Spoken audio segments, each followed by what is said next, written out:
is Nicole Gray, founder of Rich Skinny Pretty. Now don't let the name fool you, it's about everyday women and everyday style. And today I'm at my very favorite shopping destination in Los Angeles, Madison Boutique on 3rd Street. And we're talking about street fashion. So what are my tips for creating a head-to-toe look just right for the Los Angeles streets? Listen up and you'll learn a few things. So what are my tips for mastering street style? We have Yasmin wearing a basic gray t-shirt, which everyone has in their closet. This one is by Splendid.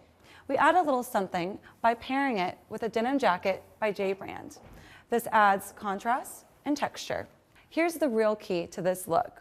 We have a pair of printed pants by Theory that add a little something fun. It's flirty, it's playful, but casual enough to run errands, but dressed up enough to go out to lunch or happy hour with the girlfriends. She adds a punch of color with the oversized day bag by Carlos and a fun green.